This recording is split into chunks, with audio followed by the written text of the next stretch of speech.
que não quer deixar o jumento, não quer deixar os servos, porque se não fizer um serviço pesado por ele, ele não vai adiante, ele para.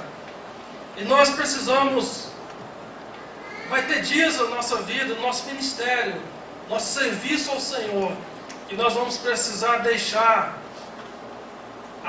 aqueles carregadores de carga, aquelas pessoas que são cômodas para nós, que fazem um serviço difícil, para nós seguirmos adiante. Precisamos ser decididos na nossa jornada, e não ficarmos reféns dos carregadores, dos ajudadores. Tem gente que trava, não vai, se não tiver alguém ali fazendo o serviço que ele considera difícil.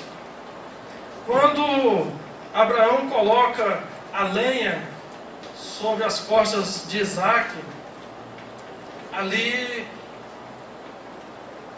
o nosso ensino é o peso da adoração, do serviço ao Senhor, o peso da responsabilidade.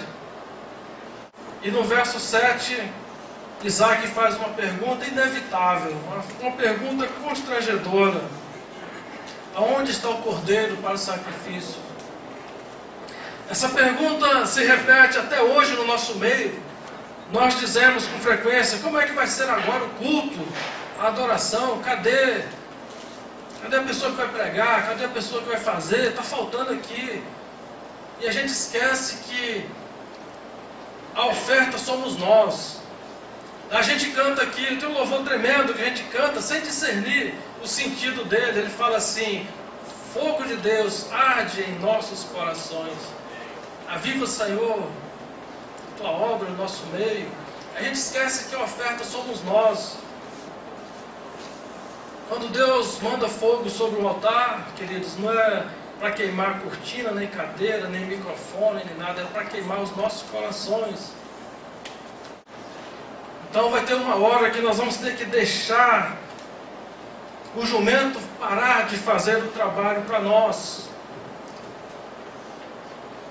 e sentir o peso da oferta. Isaac, vocês vejam no texto que ele pergunta pelo cordeiro, pela oferta. Ele não pergunta em cima do monte, nem no meio do monte, ele pergunta antes de subir o monte. Nós precisamos então, irmãos, discernir a oferta. Nós não podemos chegar a Deus para oferecer culto sem o senso da oferta. Achei umas passagens interessantes na Bíblia. Diz o Senhor: ninguém apareça de mãos vazias perante mim. Êxodo 23, versículo 15. Ninguém aparecerá diante de mim de mãos vazias. Êxodo 34, versículo 20. E a célebre frase do rei Davi: não oferecerei ao Senhor meu Deus holocaustos que não me custem nada. 2 Samuel 24, 24. Precisamos, irmãos, ter um senso da nossa aliança com Deus, o senso do nosso culto ao Senhor, e tratarmos ao Senhor como aquele digno de uma adoração sincera, verdadeira. No versículo 8 dessa passagem de Gênesis 22, Abraão responde àquela pergunta lógica do filho com a coisa mais lógica que pode existir, que é exatamente a fidelidade de Deus. Ele fala: olha, Deus proverá. Estamos aqui porque Deus nos comissionou para estarmos aqui. Esse é um negócio de Deus e Ele vai dar a solução. Uma pergunta lógica com uma resposta totalmente lógica. A fidelidade de Deus. Quem caminha em aliança com Deus precisa estar convicto de que Deus cumpre a sua palavra. Deus proverá para si o cordeiro. Então, queridos, se a sua parte está sendo feita, fique descansado, a parte de Deus vai acontecer. Deus disse, 1 ano antes de Isaac nascer, lá em Gênesis 17, 21, olha o que Deus fala, 1 ano antes do garoto nascer: a minha aliança estabelecerei com Isaac, o qual Sara te dará luz, neste mesmo tempo daqui a 1 ano. E aí o Senhor, pela segunda vez, fala, lá em Gênesis 21, por Isaque será chamada a tua descendência. Não é por nenhum outro, é por Isaque. Então, se Deus fala, basta falar uma vez. Deus falou mais de 2 vezes. É por Isaque, não é por nenhum outro.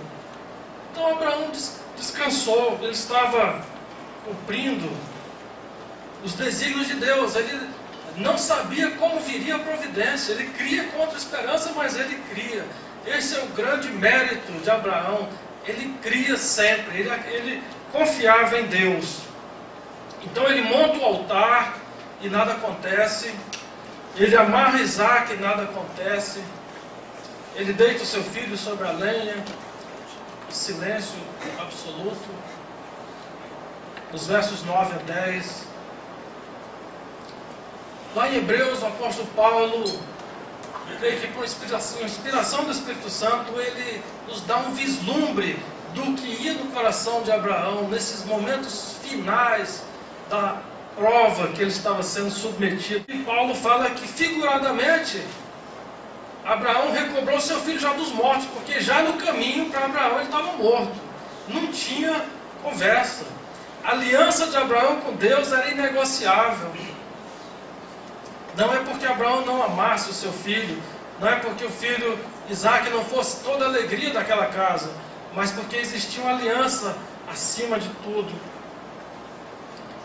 E Abraão, de certo, pode ter pensado, se Deus tinha me dado filho aos 100 anos, se Deus falou que o herdeiro é Isaque por mais de 2 vezes, se o filho amado foi gerado pela palavra de Deus, a fidelidade de Deus, no útero já estéril, desde sempre estéril, e agora muito mais pela idade, se a palavra gerou filho naquele útero inservível, impróprio para dar filhos, Deus pode trazer Isaque à vida novamente. Lembre-se, irmãos, que na época de Abraão não havia nenhum registro na palavra de alguém ser ressuscitado. Hoje nós não conseguimos sequer calcular a quantidade de pessoas que foram ressuscitadas no relato da Bíblia. Se você vai lá em Mateus 27, do verso 50 ao 52, lá fala que em dado momento ressuscitaram muitas pessoas, várias pessoas, não dá um número preciso. Nós não temos como calcular na Bíblia quantas pessoas foram ressuscitadas depois de Abraão.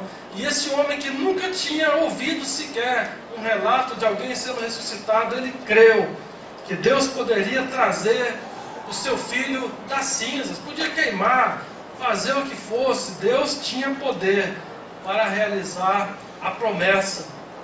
Nós precisamos disso, irmãos. Nós temos promessas nas nossas vidas e às vezes nós nos vemos titubeando, nos vemos vacilantes quanto à palavra do Todo-Poderoso, que criou todas as coisas. Por último, Abraão não sabia qual seria a provisão, mas ele creu. Tiago 2,23 chama Abraão de amigo de Deus. E Abraão se destaca como amigo de Deus porque ele creu. Ele creu o tempo todo. No último instante, ao estender a mão para imolar Isaque, surge a palavra mais linda da Bíblia, irmãos. É a palavra mas. No meu conceito, a palavra mas é a palavra mais linda de toda a Escritura. É no momento da provação que nós vamos conhecer o Cordeiro. Nós vamos conhecer melhor a Jesus.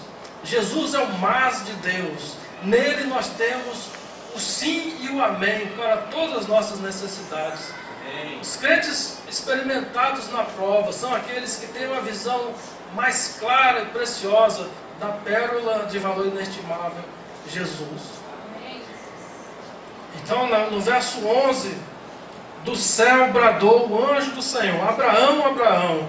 E ele respondeu: eis-me aqui. A provisão na provação vai trazer avivamento na nossa vida. Interessante, irmãos, o cordeiro estava ali, enganchado pelos chifres, e eles não viram esse cordeiro. A gente só consegue ver o cordeiro depois que a provação termina. Esse conhecimento de Deus, esse conhecimento do Senhor, ele vai vir para edificar a nossa vida, mas é no final da provação, não é no meio do caminho. Abraão então pega o seu sorriso, o seu filho amado, volta para casa. E Sara sequer tinha noção do que tinha acontecido. Abraão preserva a sua esposa. Pelo que eu vejo no relato, ela só ficou sabendo depois. Estava demonstrado então que Deus poderia ter de Abraão qualquer coisa que ele pedisse. E como eles eram amigos e amigos de aliança renovada, Abraão também poderia ter tudo o que quisesse de Deus. E Deus se agrada em dar muito mais.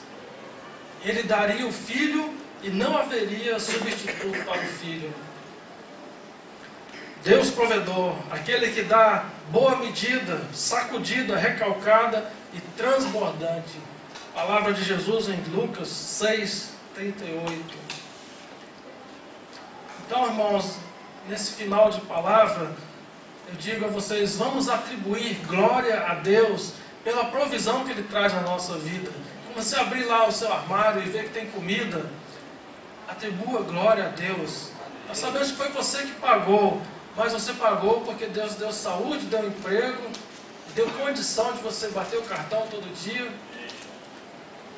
Eu tive uma época que eu perdi a visão do lado esquerdo, e quando eu ia lá na corporação fazer os exames de rotina, eu olhava o pessoal trabalhando e eu entendia como eles eram ricos, eles não se apercebiam, eles tinham saúde para trabalhar. Deus, irmãos, vem com provisão na nossa vida, com coisas que a gente sequer pediu, que a gente sequer imaginou.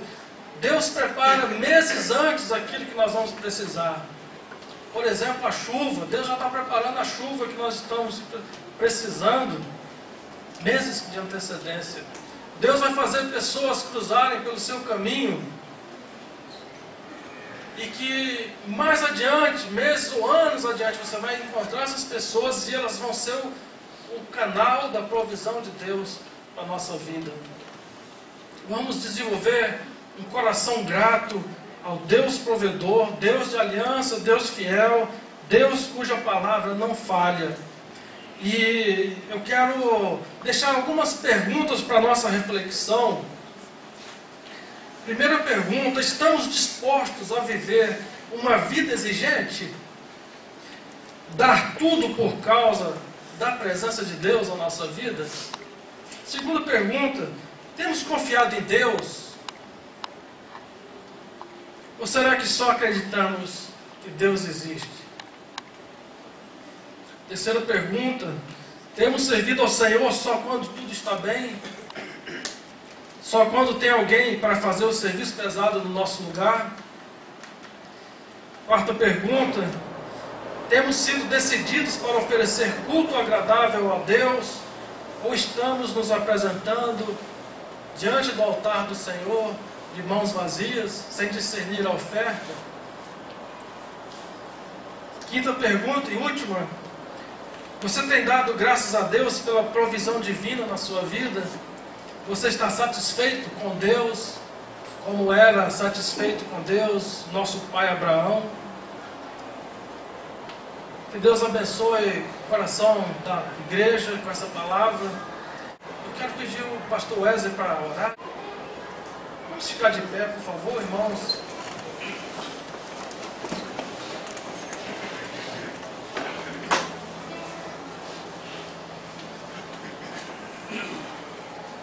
Quando Deus resolve executar o seu plano de salvar a humanidade,